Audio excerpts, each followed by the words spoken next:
કોમ્પ્યુટરની અંદર મેમરી આવે છે, એની જુદી જુદી ટાઈપ્સ હોય છે. એની અંદર જે ડેટા સ્ટોર થાય છે એ કેબીમાં, એમબીમાં, જીબીમાં હોય. તો આ કેબી છે, એમબી છે, જીબી છે, ટીબી છે, આ શું છે બધું? તો ચાલો જાણીએ. જોઈએ, મેમરીના યુનિટ આપેલા છે. સૌથી પહેલા આવે છે મેમરીમાં 1 બીટ. 1 બીટ એટલે 0 અને 1 કોઈ પણ અંક હોઈ શકે છે. ત્યારબાદ જોઈએ 1 બાઇટ. 1 બાઇટ એટલે શું? તો કે 8 બીટ. જે આ બીટ રહ્યા એ 8 થાય ને ત્યારે 1 બાઇટ થાય છે. ત્યારબાદ આગળ જોઈએ 1 કેબી. 1 કેબી એટલે શું? તો પહેલા તો કેબીમાં કેબીનું પૂરું નામ થશે કિલોબાઇટ. શું થશે? કિલોબાઇટ. આ છે એનું કેબીનું પૂરું નામ થશે કિલોબાઇટ. 1 કેબી એટલે કેટલો ડેટા? તો 1024 બાઇટ જેટલો ડેટા. કેટલો ડેટા થશે? 1024 બાઇટ જેટલો. ત્યારબાદ આગળ જોઈએ એમબી. 1 એમબી એટલે કેટલા? આ જે 1 એમબી છે એ 1 એમબી એટલે કેટલા? તો સૌથી પહેલા તો એમબી નું પૂરું નામ થશે મેગાબાઇટ. એમબી નું પૂરું નામ થશે મેગાબાઇટ. આ મેગાબાઇટ. 1 એમબી એટલે તો કે 1024 કેબી. જ્યારે 1024 કેબી થાય ત્યારે 1 એમબી ડેટા થાય. ત્યારબાદ આગળ જોઈએ જીબી. 1 જીબી ડેટા એટલે કેટલો? તો સૌથી પહેલા તો જીબી એટલે શું જોઈએ? જીબી એટલે મેગાબાઇટ. જીબી નું પૂરું નામ થશે એમબી નું પૂરું નામ થશે મેગાબાઇટ અને જીબી નું પૂરું નામ થશે ગીગાબાઇટ. 1 જીબી એટલે 1024 એમબી. જીબી એટલે થશે ગીગાબાઇટ અને એમબી એટલે થશે મેગાબાઇટ. ત્યારબાદ આગળ જોઈએ ટીબી. જોઈએ 1 ટીબી. 1 ટીબી એટલે 1024 જીબી. ટીબી નું પૂરું નામ શું થશે? તો કે ટીબી નું પૂરું નામ થશે ટેરાબાઇટ. શું થશે? ટેરાબાઇટ. અને જીબી નું પૂરું નામ થશે ગીગાબાઇટ. ત્યારબાદ આગળ જોઈએ 1 ટીબી. 1 ટીબી એટલે કેટલો ડેટા? તો કે 1024 ટીબી જેટલો ડેટા. તો ટીબી નું પૂરું નામ થશે ટેરાબાઇટ અને પીબી નું પૂરું નામ થશે પેટાબાઇટ. ત્યારબાદ આગળ જોઈએ 1 ઈબી. 1 ઈબી જોઈએ. 1 ઈબી એટલે 1024 પીબી. પીબી એટલે શું કીધું? તો કે પેટાબાઇટ. અને ઈબી નું શું થશે? તો કે હેક્સાબાઇટ કહી શકો અથવા તો હેક્સબાઇટ બંને કહી શકો છો.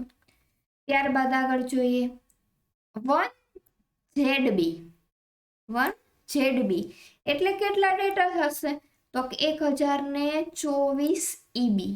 ઈબી એટલે હેક્સાબાઇટ અને 1 ઝેડબી એટલે ઝેડબી નું મીનિંગ થશે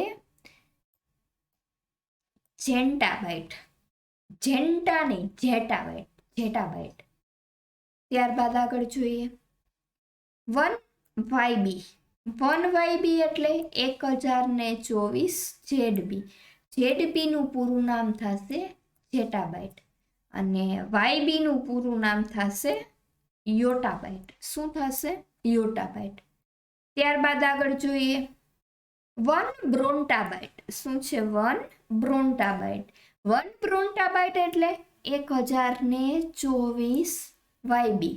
વાયબી નું પૂરું નામ થશે યોટાબાઇટ. શું થશે? વાયબી એટલે યોટાબાઇટ અને 1 બ્રોન્ટા એટલે 1024 વાયબી.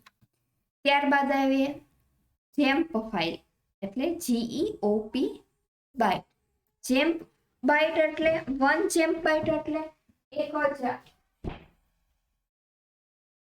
1024 બ્રોન્ટાબાઇટ જ્યારે થાય એટલે કે 1024 બ્રોન્ટાબાઇટ જ્યારે થાય ત્યારે 1 GEOP જેમ થશે. ફરીથી બધો ડેટા જોઈએ. 1 એમ સૌથી પહેલા તો 0 અને 1 એટલે 1 બીટ,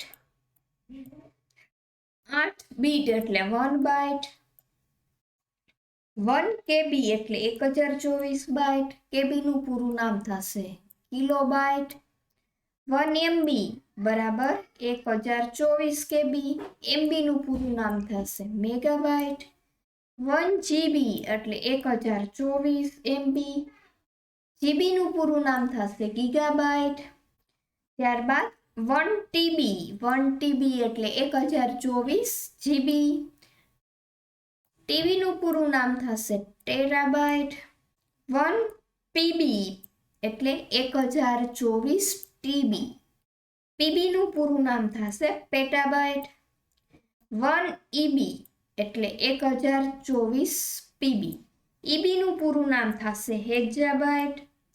1 ZB એટલે 1024 EB, ZB નું પૂરું નામ થશે ઝેટાબાઇટ. 1 YB એટલે કે 1024 ZB, YB નું પૂરું નામ થશે યોટાબાઇટ. 1 બ્રોન્ટાબાઇટ એટલે 1024 યોટાબાઇટ. 1 બ્રોન્ટાબાઇટ એટલે એને બ્રોન્ટાબાઇટ જ કહેશું. અને GEOP બાઇટ્સ એટલે 1 બ્રોન્ટાબાઇટ થાય એટલે 1024, 1 GEOP બાઇટ થાય એટલે 1024 બ્રોન્ટાબાઇટ થાય. અને જેમ ફાઇલ બોલે તો આ આખો ડેટા હતો, એ આખો ડેટા છે એ તમે અહીંયા જોઈ શકો છો. તો આ હતું KB, MB, GB, TB, PB, EB, ZB, YB, બ્રોન્ટા અને જેપ. આ બધા જ પ્રકારનો ડેટા છે એ મેમરીના એકમો છે. અત્યારે હાલ આપણા ઇન્ડિયાની વાત કરીએ તો MB ડેટા છે.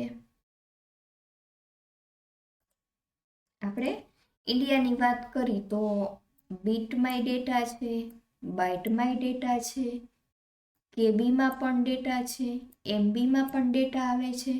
અને અત્યારે લેટેસ્ટમાં કહીએ તો જીબી ફોર્મેટ વધુ ચાલે છે. અને જો હાર્ડ ડિસ્ક હોય તો હાર્ડ ડિસ્ક તમને TBમાં મળી શકે, પછી તે લેપટોપની હોય કે તમારા પીસીની હોય.